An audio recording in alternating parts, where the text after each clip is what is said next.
While the world is fixated on artificial intelligence, satellites, and encrypted fiber networks, the US military keeps a trump card hidden in plain sight. Imagine this.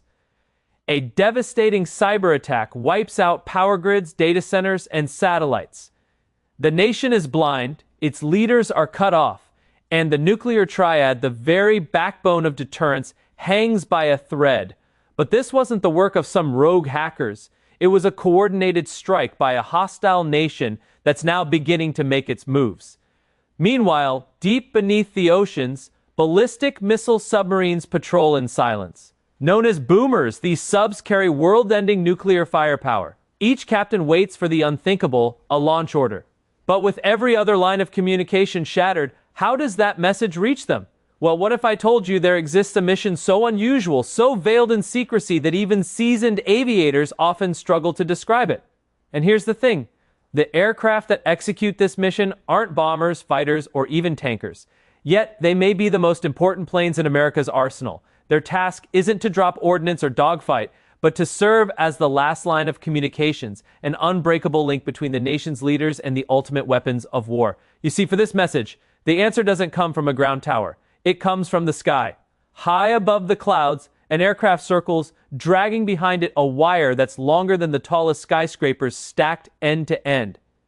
This wire turns the plane into something bizarre, yet vital, a flying radio tower that's able to whisper a signal for thousands of miles and even beneath the waves. And if that signal can get through, civilization might just survive the night. Yet, here's the twist. The aircraft chosen for this mission carry the codename Phoenix, a name hinting at rebirth and resilience. But why would the Navy give it such a title? And what sort of operation would push aircrews to deliberately fly on the knife edge of a stall? To answer that, we need to go back to the beginning. So strap in, grab those Morse code sheets, because it's time to take charge and move out. This is the Takamo story. And stay tuned, because at the end of this video, I've got a special tribute that honors the legacy and bravery of these incredible crews. The Cold War wasn't just a race for missiles and bombers. It was a race to keep the chain of command unbroken. Nuclear deterrence depends on credibility. Submarines can hide and they can strike back, but only if they can hear their orders. And in an era before satellites were reliable, that was no small problem. That's where Takamo came in. Born in the 1960s, the program's purpose was simple. Guarantee that even if Washington and Strategic Air Command were gone, the submarines would still get their orders. And it turns out that airborne platforms equipped with very low frequency or VLF transmitters became the solution. And the reason why this worked, well, it comes down to the laws of physics. You see, unlike high or ultra-high frequencies, VLF signals can routinely travel thousands of miles, bending with the Earth's curvature and making use of the ionosphere to bounce those signals. These VLF signals can even penetrate seawater to reach submarines at depth. But there's an interesting phenomenon in the world of radio. The lower a frequency is, the longer of an antenna you'll need. Because of this, VLF required enormously long antennas, far too big for any fixed aircraft structure. Engineers solved this with an ingenious solution.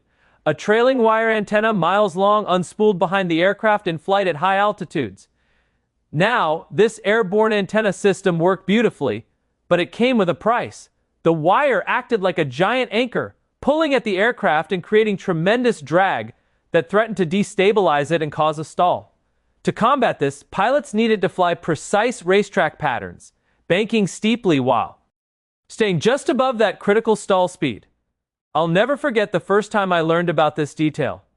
I couldn't believe crews had to intentionally fly at the razor's edge just to keep the antenna in position. And this made it not just a communications mission, but a constant act and art of pure airmanship.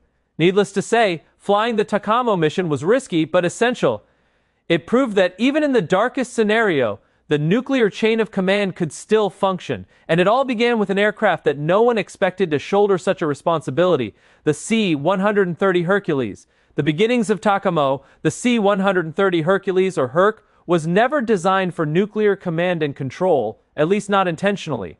A hugely successful airplane, it was envisioned as a cargo hauler, and it was built to land on rough strips and carry troops or supplies anywhere in the world. It even landed on aircraft carriers without a tail hook. Yet in the 1960s, this rugged transport became the unlikely foundation for Takamo.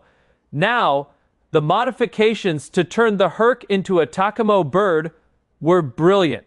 Reels of cable in the cargo bay could unspool up to 5 meters of trailing wire out the back of the aircraft. And once deployed, the wire transformed the C-130 into that massive VLF antenna, which each time it was deployed easily became the world's tallest radio tower. Now, there was also a shorter wire that deployed just behind the aircraft, and this was used mainly to transmit and pick up different frequencies. Now, keep in mind, a lot of what the Takamo program does is classified. And if you've got anything further to add, unclassified, of course, let me know in the comments below. But it wasn't just about flying with those wires hanging out behind the aircraft. Inside the aircraft, racks of early 1960s communication gear. Think massive heat-soaked vacuum tube systems filled the cargo bay, and they demanded constant attention, producing tremendous amounts of heat and were prone to failure at seemingly the worst times. So crews had to manage not just the drag pulling at the airframe, but also those fragile electronics humming in the background, nursing them through missions that could last for hours. At the end of the day, those early Takamo sorties weren't just about flying those precise patterns. They were also about keeping temperamental, oversized, and often very hot equipment alive long enough to get that message through. But despite these challenges, those crews mastered it. Submarines began receiving messages at depth, messages that could be the difference between war and restraint. The Hercules had successfully proven the concept. But those early EC-13OH had limitations. Its space was cramped, its endurance wasn't ideal, and the demand for more advanced electronics was growing. By the 1980s, Takamo needed a new platform that was larger, faster, and more capable. The replacement wouldn't come from another military transport. Instead, it would come from one of the pioneers of the jet age, evolution of the mission. By the late Cold War, the Hercules had given Takamo a foundation, but the mission had outgrown it. And as great as the Herc is, the Navy needed something that was faster, flew higher, and was more enduring. The answer came from an aircraft that many of us know as an airliner, the Boeing 707, or KC-135 as it's known in military use. Now, this aircraft was reborn as the E-6 Mercury, or Merc, for the Takamo mission. On the outside, it still resembled a passenger jet. However, inside, it was a hardened command center designed to keep the nuclear deterrent alive under any conditions. Compared to the Hercules, the Mercury was a revelation. The early model EC-13Os could manage about 345 miles per hour and struggled above 19,000 feet with a full load. The E-6 cruised at nearly 600 miles per hour and could soar above 40,000 feet. This more than doubled its operating altitude and gave it far more flexibility in the combat airspace. At the same time, range and endurance were equally transformed. The Hercules could cover about 1,500 to 2,000 meters, depending on its load. The Mercury could fly more than 6,000 nautical miles, remain on station for over 15 hours, and with aerial refueling stretch that to nearly 3 full days aft. That kind of reach meant Takamo was no longer a regional asset. It became a truly global one.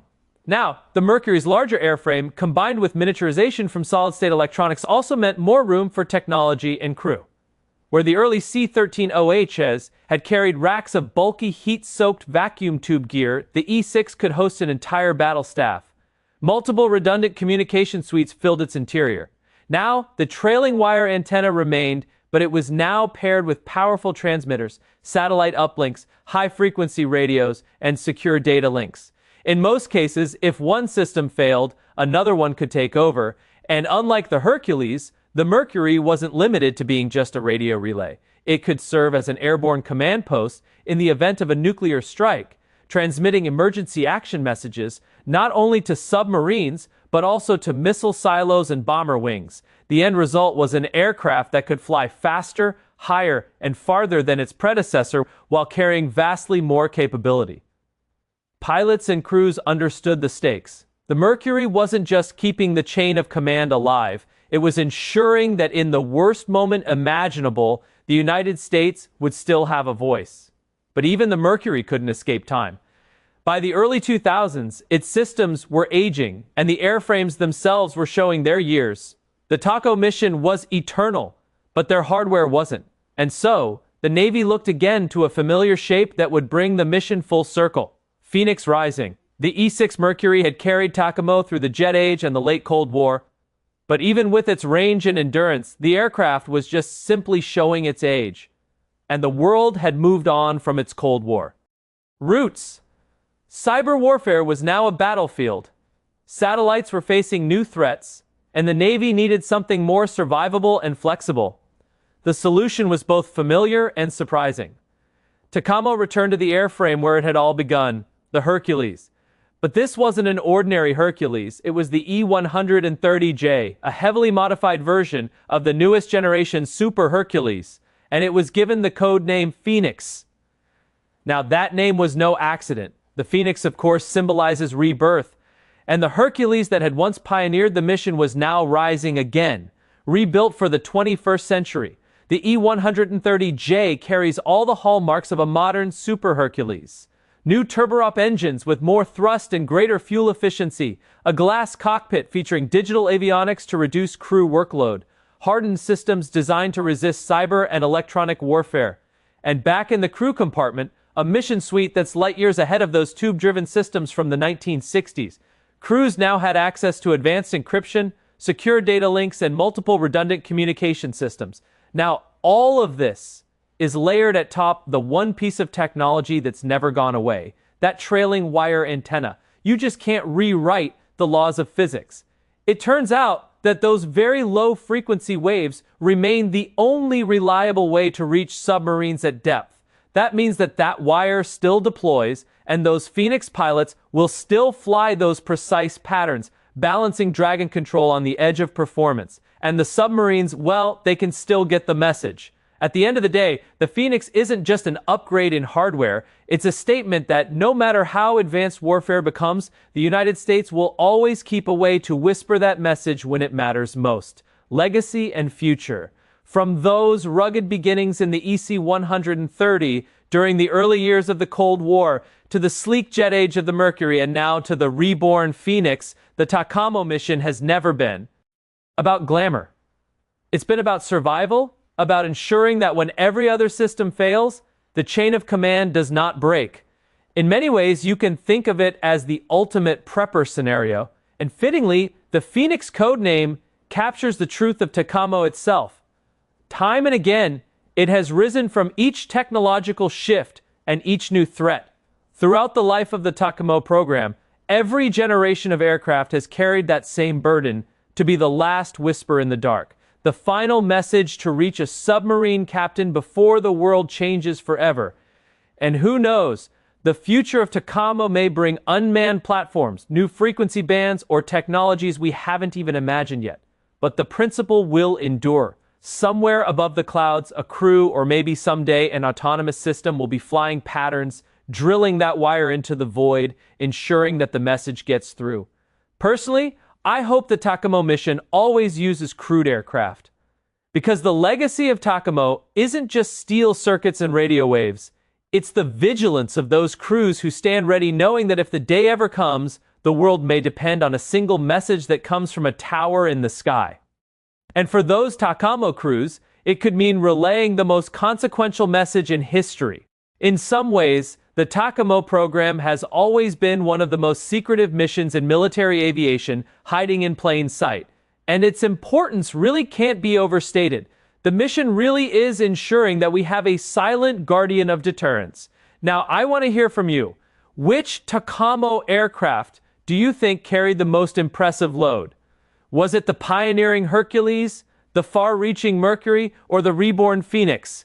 Let me know in the comments below. And if you enjoyed this look at one of the strangest but most vital missions in aviation history, make sure to send a signal to the algorithm and hit that like button and subscribe for more military aviation deep dives. If you want to go above and beyond, then share this video with a fellow aviation enthusiast. And now, it's time for something a little different. To honor the men and women who've flown and are flying this mission today, I put together a music video called Phoenix Rising, a tribute to Takamo. It's my way of saying thank you to the crews who have stood this watch. Let's take a look. Music, thunder over oceans, shadows in the night, steel birds arising, ready for the fight. From the Her to the Mercury, guardians of command, voices of the nation carried through the land, signals through the darkness never fade away. When the world is trembling to come or will stay, take charge and move out. Hear the calling roar. From the depths below to the skies we saw, the message will survive through the storm, no doubt. Take charge and move out. Music, silent wings of power, engines burning loud, linking hidden warriors, silent but proud. When the future's fragile, when the seconds count, music, they will hold the lifeline music from the Cold War shadow. The mission still remains. Take charge and move out. Hear the calling roar from the dance bell to the skies we saw. The message will survive through the storm. No doubt music carrying the call through fire, fear, and flame. Every call they answer, history knows their name. Mercury's and Mercury lightning in the VE. And now the Phoenix rises to carry on the chain. Take charge and move out. Voices never die. Through the storm of thunder, through the endless sky, the Phoenix takes the man. Mercury bows out. Take charge and move. Saint music, flying feeling music, come flying. Take charge and move out. Music.